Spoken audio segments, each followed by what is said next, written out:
further ado, please help welcome our Team Supreme Pegasus 7, Faith Ann.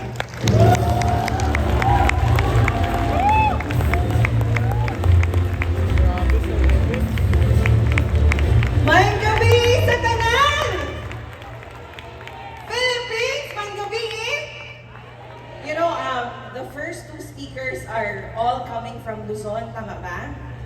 And just now we had Shen, our Team Supreme Pegasus 1, and Raymond, and they're both coming from Malaysia, right? So, you know what I'm feeling so special right now? Because I'm the only one here na Bisayang dako. Can I see the hands of the Bisdak in the house? Okay, pwede mong mag-ingay lahat ng Bisaya. Dali! Karong gabi una! Okay! May gabi, just now, I didn't hear it clearly, ano. Eric was mentioning about somebody getting pregnant. To assure you, I'm not pregnant, okay? I may be full, but definitely not pregnant. May gabi sa tanan, my name is Faith Ann, and I'm so much privileged to be with all of us this evening. Pwedeng palakpakan po natin lahat yung mga sarili natin. To be honest, when Eric invited me several days ago, I was told that I was actually not the first choice. Okay. Sipin nyo, that it was supposed to be another topmost leader of ours, no? And so, I actually came here because, you know, I had no choice. So, for the people who are coming here this evening, and you have no choice, a very good friend of mine, okay, who also happens to be our general manager, James Chong, would always tell me, sometimes being in a position of having no choice is the best place to be. Pwede bang palakpakan ulit natin yung mga sarili natin? So I was asking Raymond earlier, Raymond, what to share, okay? And to be honest, I know that a lot of people are coming in for the first time. Can we just see the hands of the people who are coming in for the first time? For the first time, okay? For the first time, we have a very good number. Palakpakan po natin lahat ng first timers. And kailangan maintindihan po natin that all of us started as a first timer. Tama ba? So, in this past several days, I have been thinking what to share. Share something that even, you know, people who are coming in for the first time or hearing B-Way International for the first time would be able to relate to. And so I was very glad, okay, that finally last night, a few of my associates came to Manila, all the way from Mindanao. And I wanted to show them around, okay? And I decided to show them to one of the best barbecue places in Manila.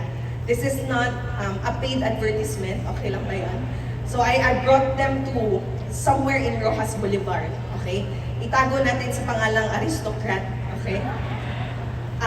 So proud na proud ako na dinala ko sila doon, okay? Because best chicken barbecue, tama ba? And I was eating with them, laughing with them. And suddenly I remembered, how did I come to know this place? Tama? And I remember that back in high school, March of 2009, okay? I graduated in high school in March of 2009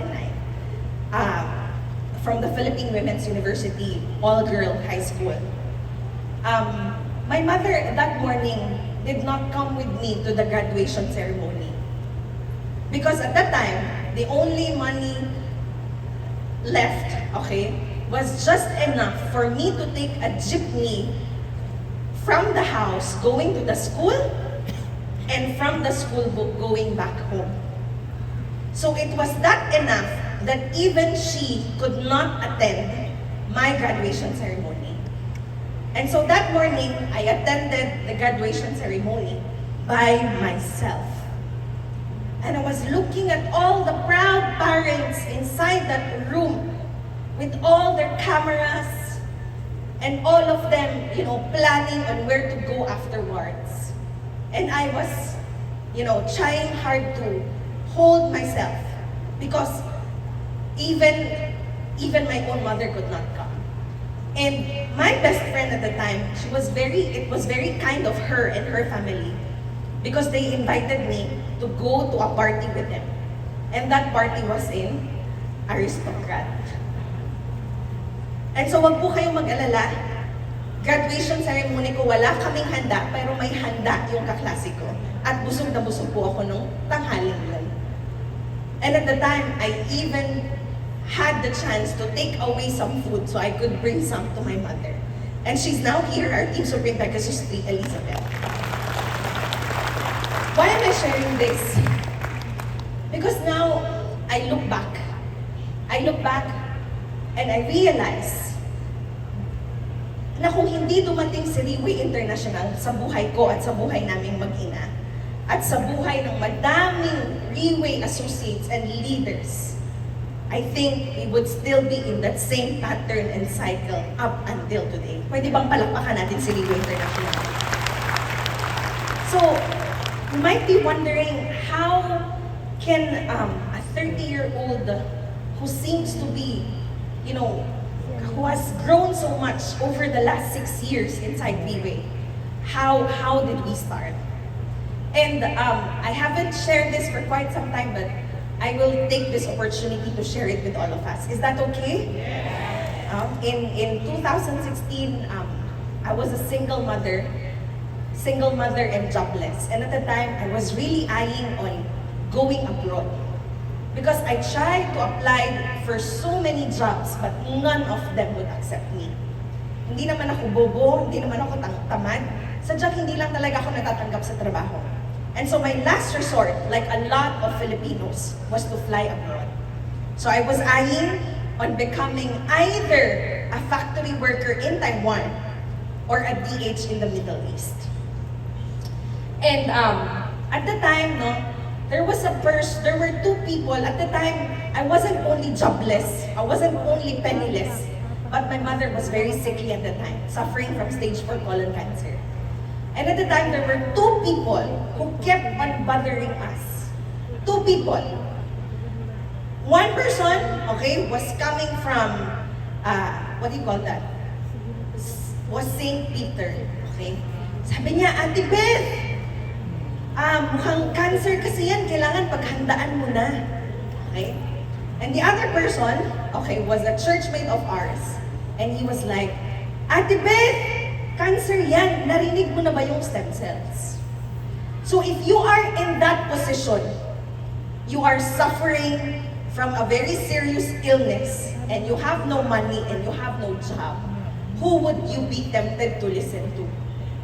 Yung St. Peter, para gumaan at hindi mag-suffer yung family mo by the time na mawala ka? O yung stem cells na sobrang mahal? Kanino ka makikinig? Tama ba? And so finally, one evening in December of 2016, this friend, churchmate of ours, invited us to an event. It was called Opportunity and Product Presentation. And he said, the only reason why we said yes to the invitation was sinabi niya two things. Number one, no commitment. And number two, libre ang pagkain. So kapag ikaw niyaya ka lumabas at no commitment at libre ang pagkain, syempre you would say yes. Tama ba? At that night, we said yes because no commitment and libre ang pagkain. So before kami bumaba ng sasakyan, sabi ko sa nanay ko, Ma, please lang, ayaw gyug pagpailad sa ilaha. Kahit anong sabihin nila, kahit anong ibenta nila, please, wag na wag kang maniniwala sa kanila. At ang sagot sa akin ng nanay ko, ikaw naman, kahit naman maniwala ako, wala rin naman tayong pambili. Ay, tama. Pwede bang palakpakan natin yung mga napilitang magpunta dito ngayon? So we came in, and to be perfectly honest, I did not understand a single thing about the presentation. But at that night, for the first time after such a long time, I saw something that I have not seen in my mother's face, and that was hope. At that night, she borrowed a bottle of Portier placenta, and from then on, our life has never been the same. So, if Raymond is celebrating his 9th year in the business this March of 2023, I and my mother were actually celebrating our 6th year in the business this month of March. And, I may not be able to tell you all of the things that have happened within the 6 years because it will take us 6 years. Tama ba? But one thing that I can share with all of us is that the story that I had earlier, it's not something that is unique to me.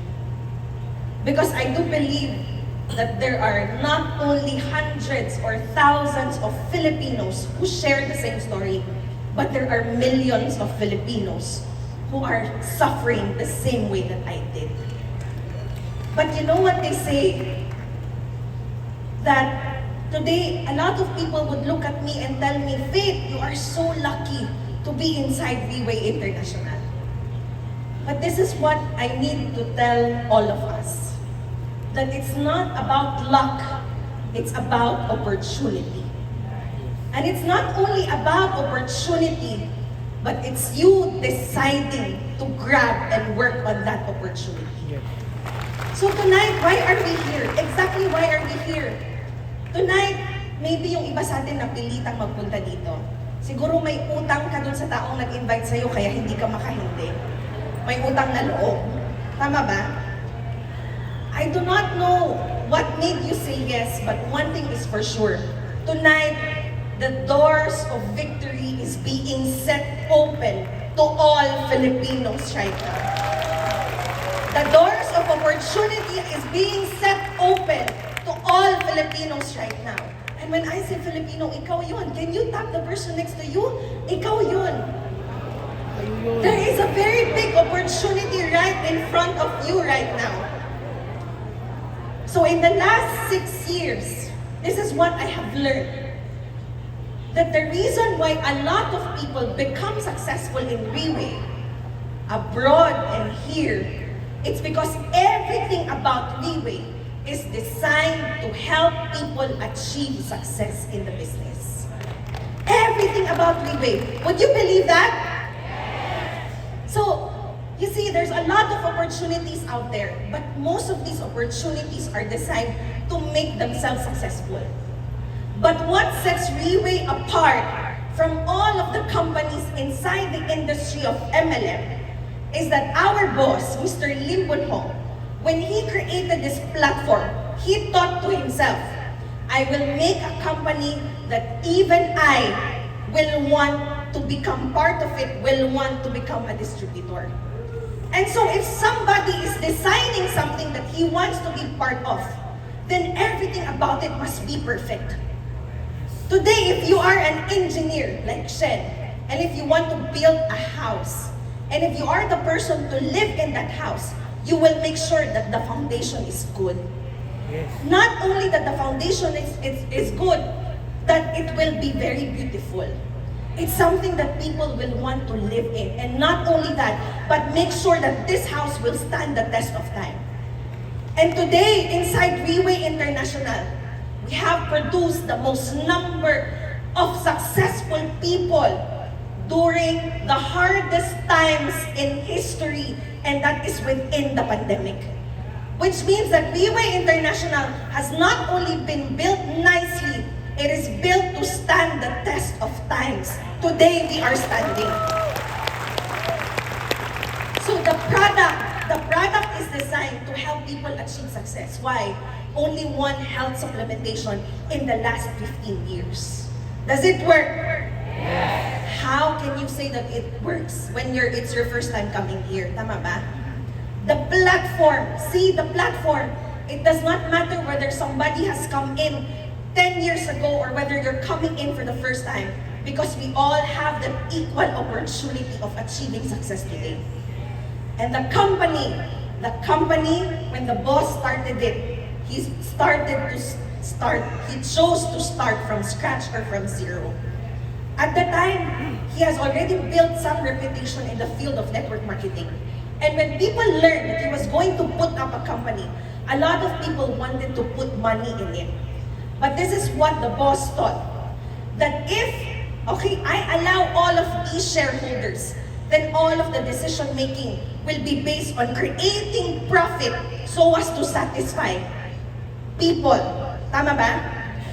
But the boss believes that more than money, there is one more important capital or resources, and that is people. So Reweigh, the company, started to choose not with so much money, but it started to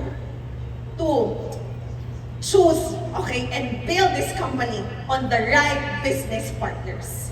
And 15 years today, Reweigh is only expanding and expanding from Southeast Asia to East Asia, and now we are present in Europe, and soon we are going to be the #1 MLM company in the entire world.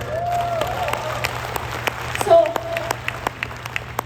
because Reweigh, everything about Reweigh is designed to make people successful. From 6 years ago up until today, I have one decision, and that is to always follow Reweigh, to always follow the boss.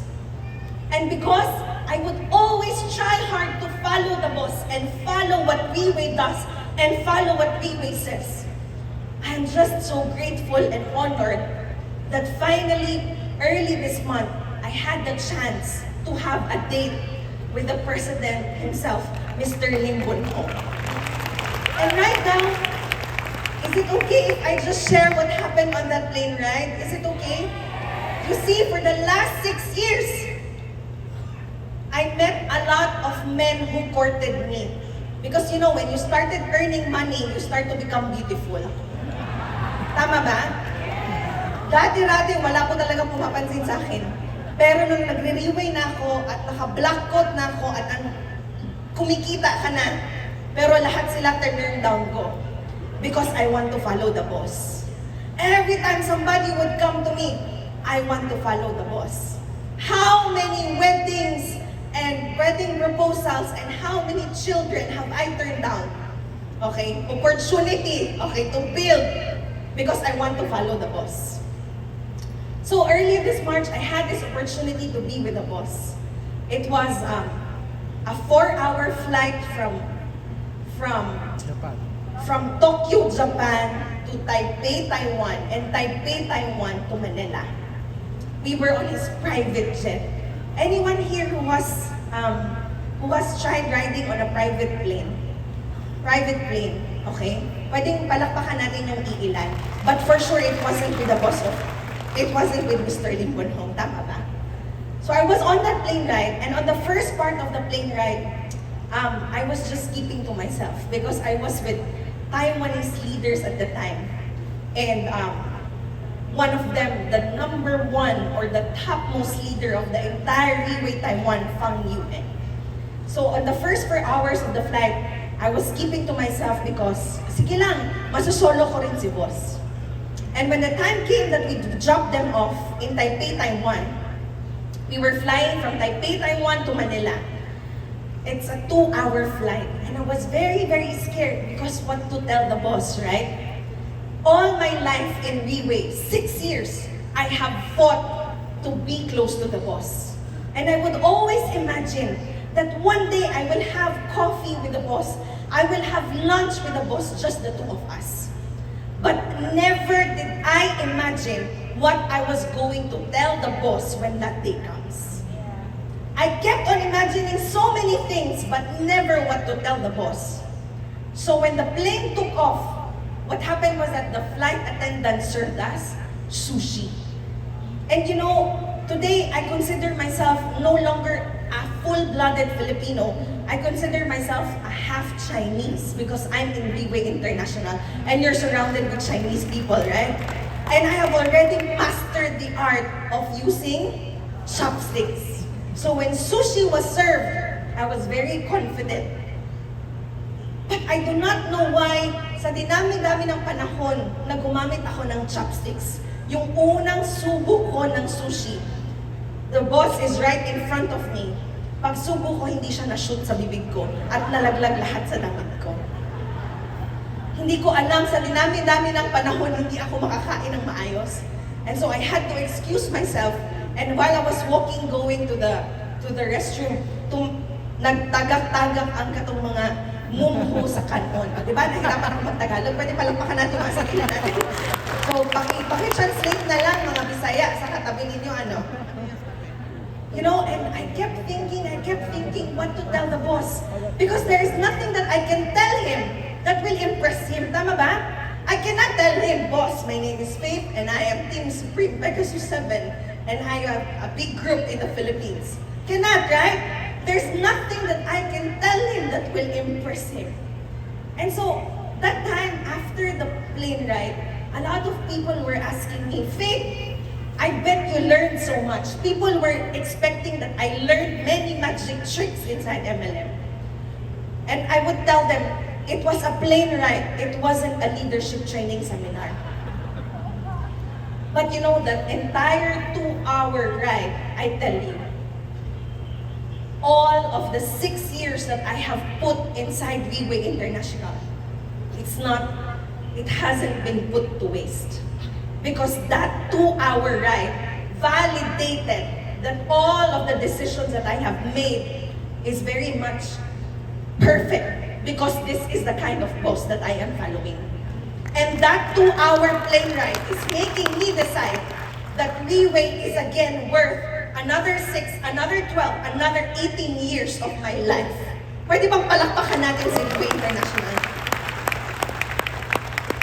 So, everything about Viway is designed to help people achieve success.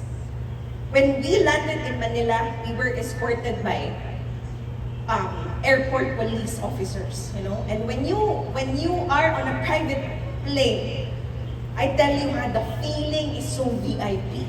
Tama ba? You don't have to pass through the immigration.